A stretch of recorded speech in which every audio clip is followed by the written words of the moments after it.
দর্শক আমন্ত্রণ দীপ্ত সংবাদে, সাথে আছি আমি নুজহাত রাহনুমা। গাজা সিটিতে অবস্থানরত লাখো মানুষকে শহর ছাড়তে শেষবারের মতো হুঁশিয়ারি দিয়েছে ইসরায়েল। এমনকি গাজা শহরে যারা থেকে যাবেন তারাই সন্ত্রাসী কিংবা সন্ত্রাসীদের সমর্থক, এমনটি মন্তব্য করেছেন দেশটির প্রতিরক্ষামন্ত্রী ইসরায়েল কাটজ।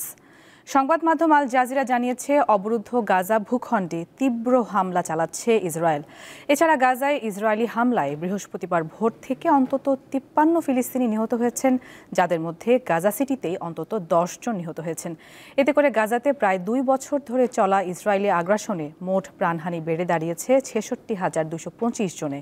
আহত হয়েছেন আরও 1,68,938 জন। এদিকে গাজা সিটিতে অবস্থানরত লাখো মানুষকে শহর ছাড়তে শেষ সুযোগ দিয়ে হুমকি দিয়েছে ইসরায়েল। না হলে তাদের বিরুদ্ধে সামরিক শক্তির সর্বোচ্চ ব্যবহার করা হবে বলে সতর্ক করা হয়েছে। আল জাজিরা বলছে, ইসরায়েলি বিমান ও স্থল হামলায় গাজা সিটি কার্যত ধ্বংসস্তূপে পরিণত হয়েছে। প্রতিদিন শত শত মানুষ নিহত হচ্ছে, ভেঙে পড়ছে আবাসিক ভবন ও স্কুল। হাজারো মানুষ বাধ্য হয়ে দক্ষিণের দিকে পালিয়ে যাচ্ছে, তবে পালানোর পথেও হামলার মুখে পড়ছেন তারা। হেলিকপ্টার, ড্রোন ও ট্যাঙ্ক দিয়ে তাদের উপর হামলা চালাচ্ছে ইসরায়েলি সেনারা। এতে সৃষ্টি হয়েছে চরম আতঙ্ক ও বিশৃঙ্খলা। গাজাবাসীর জন্য ত্রাণ নিয়ে যাওয়া নৌবহর গ্লোবাল সুমুদ ফ্লোটিলার একটি ছাড়া সব কয়টি জাহাজ আটক করেছে ইসরায়েল। বৃহস্পতিবার ইসরায়েলের পররাষ্ট্র মন্ত্রণালয় জানায়, জাহাজগুলো থেকে আটক সব যাত্রী নিরাপদ ও সুস্থ আছেন। এদিকে গাজাগামী নৌবহরে হামলার ঘটনায় বিশ্বজুড়ে উঠেছে নিন্দার ঝড়। বিক্ষোভ শুরু হয়েছে বিভিন্ন দেশে। ইসরায়েলের আরোপিত অবরোধ ভাঙতে এবং ক্ষুধার্ত ফিলিস্তিনিদের কাছে ত্রাণ পৌঁছে দিতে 31 আগস্ট স্পেন থেকে গাজার উদ্দেশ্যে যাত্রা শুরু করে 44টি নৌযানের বহর গ্লোবাল সুমুদু ফ্লোটিলা। বিশ্বের সবচেয়ে বড় এই বেসামরিক নৌবহরে 44টি দেশের 500 নাগরিক অংশ নেন, যেখানে রাজনীতিবিদ, আইনজীবী, অধিকার কর্মী, চিকিৎসক, সাংবাদিক সহ বিভিন্ন শ্রেণী পেশার মানুষ আছেন। তবে বুধবার প্রথমবারের মতো ইসরায়েলি নৌবাহিনীর বাধার মুখে পড়ে ফ্লোটিলা। এ সময় 13টি জাহাজ এবং যাত্রীদের আটক করা হয়। আটককৃতদের মধ্যে সুইডিশ অধিকার কর্মী গ্রেটা থুনবার্গও রয়েছেন। বৃহস্পতিবার ইসরায়েলের পররাষ্ট্র মন্ত্রণালয় জানায়, গাজাগামী নৌবহরের একটি ছাড়া বাকি 43টি নৌযান তাদের হেফাজতে রয়েছে। পাশাপাশি আটক করা হয়েছে কয়েকশো অধিকার কর্মীকে। ফলে তাদের গাজার অবরোধ ভেঙে দেওয়ার চেষ্টা পুরোপুরি ব্যর্থ হয়েছে। তবে এই বহরের একটি জাহাজ গাজার জলসীমায় প্রবেশ করেছে বলে জানানো হয়। বিবৃতিতে আরো বলা হয়, জাহাজগুলো থেকে আটক সব যাত্রী নিরাপদ ও সুস্থ আছেন। তাদেরকে নিরাপদে ইসরায়েলে নিয়ে যাওয়া হচ্ছে এবং সেখান থেকে বিমানে করে তাদের ইউরোপে ফেরত পাঠানো হবে। এদিকে গ্লোবাল সুমুদু ফ্লোটিলার ওপর ইসরায়েলের হামলার ঘটনায় বিশ্বজুড়ে নিন্দার ঝড় উঠেছে।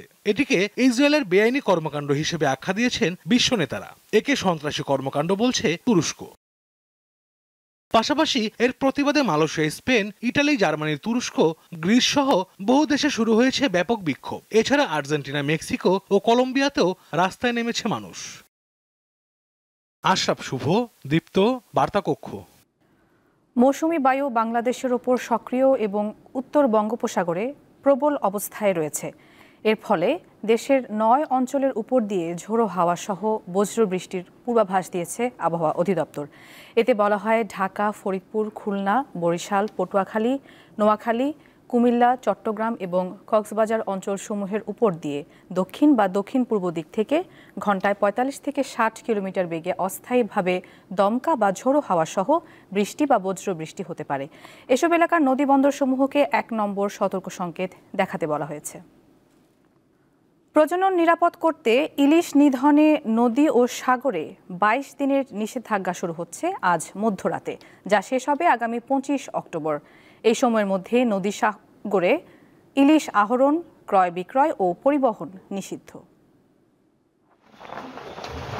জাটকা সংরক্ষণ ও মা ইলিশ রক্ষায় 4 থেকে 25 অক্টোবর পর্যন্ত ইলিশ ধরা, আনা নেওয়া, বাজারজাত ও মজুদ নিষিদ্ধ করেছে সরকার। এ সময় পটুয়াখালীর ইলিশ শিকারী 65,000 জেলেকে দেওয়া হবে 25 কেজি করে চাল। তবে এ প্রণোদনা চাহিদার তুলনায় খুবই কম বলে দাবি জেলেদের। ভারতের বোট ওরা তো আমাকে বাংলাদেশে ঢুকিয়ে মাছ ধরে, কিন্তু এটা যদি প্রশাসন দ্বারা টহল দিয়ে রাখতে পারে, আমরা পরে অবরোধ পরে নামিয়ে মাছটা হইলে পাম। আমরা আবার মানিয়ে নিয়েছি, যদি বার্তা লাগে, যদি ঠিকমতো টহল দেয় প্রশাসনে, তাহলে এই মাছটা বাংলাদেশে আমরা কোন ভালো থাকবে আমরা পাবো। সরকারের আবেদন করে আমরা জানি সাগরের একটা কঠিন বিচার হয়, ভারতের ঢুকতে না পারে। এক সপ্তাহের মধ্যে জেলেদের প্রণোদনা পৌঁছে দেওয়ার পাশাপাশি সমুদ্র ও নদীতে অবরোধ শতভাগ সফল করতে কার্যকরী পদক্ষেপ নেওয়া হবে। পটুয়াখালী জেলায় এই 22 দিনের মা ইলিশ সংরক্ষণ অভিযানের কর্মসূচি আমরা সুচারুরূপে বাস্তবায়নের জন্য দৃঢ় প্রতিজ্ঞ এবং এই সময়ে আমাদের এই জেলেরা যারা মৎস্য আহরণ থেকে বিরত থাকবে তাদের জন্য সদাশয় সরকার থেকে ইতিমধ্যে বিজিএফ এর বরাদ্দ এসেছে। চাঁদপুরে পদ্মা ও মেঘনার 70 কিলোমিটার অংশ ইলিশের অভয়াশ্রম ঘোষণা করা হয়েছে। এরই মধ্যে সব ধরনের প্রস্তুতি নিয়েছে জেলা ও উপজেলা প্রশাসন। জেলা প্রশাসকের নেতৃত্বে উপকূলীয় এলাকায় চালানো হচ্ছে সচেতনতামূলক প্রচারণা। এই সময়ের মধ্যে তাদের কোনো জীবিকার কোনো সমস্যা না হয় তার জন্য আমরা 45,615 জন জেলেকে চাঁদপুর জেলায় 25 কেজি হারে পরিবার প্রতি 25 কেজি হারে আমরা বিজিএফ চাল বিতরণ করবো এবং মা ইলিশ সংরক্ষণ অভিযানের পূর্বেই সেই কাজটা সম্পন্ন হবে। প্রযোজন মৌসুমে মা ইলিশ রক্ষায় লক্ষ্মীপুরের মেঘনা নদীতে 22 দিন মাছ শিকারে নিষেধাজ্ঞা জারি করা হয়েছে। 3 অক্টোবর মধ্যরাত থেকে শুরু হওয়া নিষেধাজ্ঞা 25 অক্টোবর রাত 12টা পর্যন্ত বহাল থাকবে। নিষেধাজ্ঞা অমান্যকারীদের জেল, জরিমানা ও উভয় দণ্ডে দণ্ডিত করার বিধান রয়েছে। দীপ্ত, বার্তা কক্ষ। প্রতিমা বিসর্জনের মধ্য দিয়ে শেষ হলো সনাতন ধর্মাবলম্বীদের সবথেকে বড় উৎসব দুর্গাপূজা। বৃহস্পতিবার ঢাক ঢোল বাজিয়ে ভক্তরা বিদায় জানান দেবী দুর্গাকে। বিসর্জনকে কেন্দ্র করে ছিল কঠোর নিরাপত্তা ব্যবস্থা। ঢাক ঢোল কাসর ঘণ্টার তালে তালে রাজধানীর বিভিন্ন মন্দির ও মহল্লা থেকে শোভাযাত্রা করে প্রতিমাগুলো আনা হয় বুড়িগঙ্গার তীরে।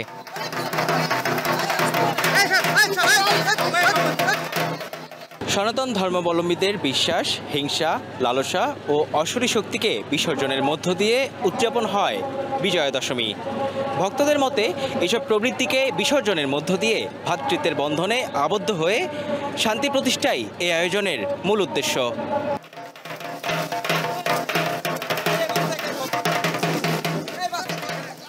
ষষ্ঠীর থেকে দশমী আমরা খুব অপেক্ষা করি যে মা কবে আসবেন।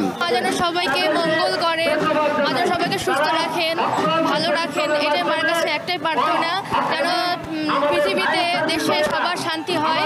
এবারের পূজায় ভক্তদের প্রার্থনায় ছিল দেশের শান্তি, সবার জীবনে সুখ ও সমৃদ্ধি। এবারের পূজা আমরা খুব আনন্দ ঘন পরিবেশে উদযাপন করেছি।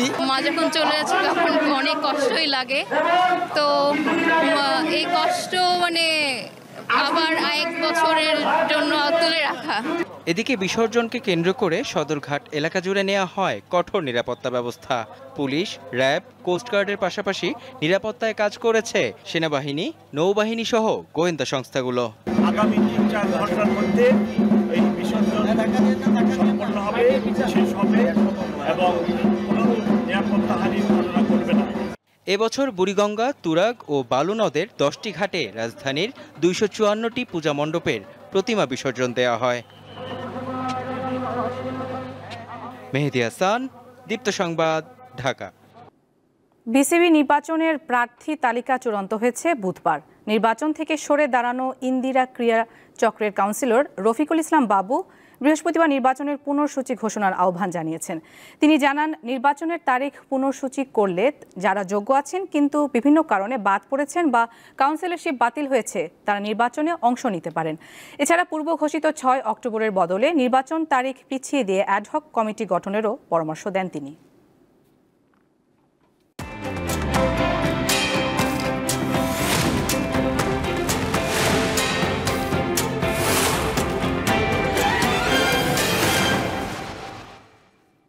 দর্শক, এবারে জানাবো এক নজরে দৈনিক পত্রিকার শিরোনাম।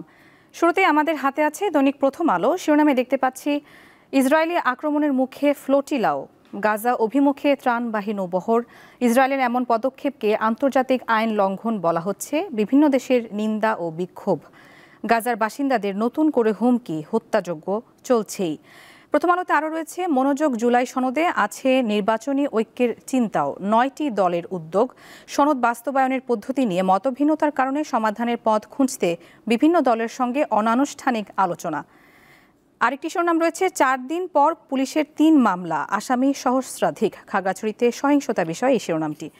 এরপর রয়েছে দৈনিক ইত্তেফাক, শিরোনাম পদের চেয়ে কর্মকর্তা বেশি, সহস্রাধিক।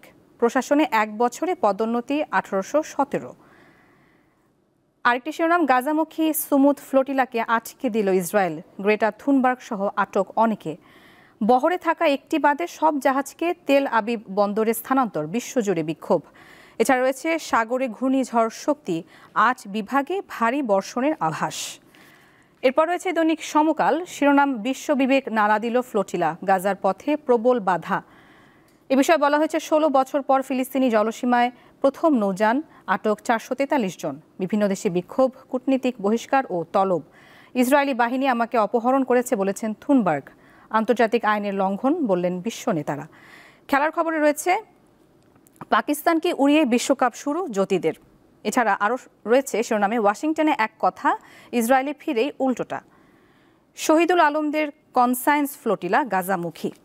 এরপর রয়েছে দৈনিক কালের কণ্ঠ, শিরোনাম হাসপাতালের মেঝেতে 44 লাখ রোগী, শয্যা সংকটে ধুঁকছে স্বাস্থ্যসেবা, এবং এই বিষয়ে একটি সংক্ষিপ্ত পরিসংখ্যান দেখানো হয়েছে। এছাড়া রয়েছে একটি বিশেষ লেখা, আমাদের রাজনীতি কতটা ব্যবসা বান্ধব। আরও রয়েছে, একটি বাদে সব জাহাজ আটক। ফিলিস্তিনের গাজামুখী নৌবহর গ্লোবাল সুমুদ ফ্লোটিলায় নগ্ন হস্তক্ষেপ ইসরায়েলের। আরেকটি শিরোনাম, ভাষা সংগ্রামী আহমদ রফিক আর নেই।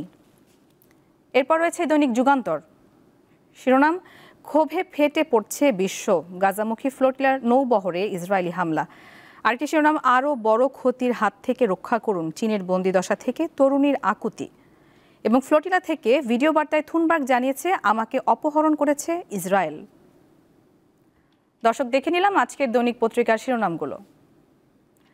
এই ছিল এখনকার মতো। পরবর্তী সংবাদ বেলা 1টায় বাণিজ্য সংবাদ দেখার আমন্ত্রণ। এছাড়া তথ্য ও বিনোদনের অন্যান্য তথ্য পেতে যুক্ত থাকুন আমাদের ডিজিটাল প্ল্যাটফর্মের সাথে। ধন্যবাদ সবাইকে।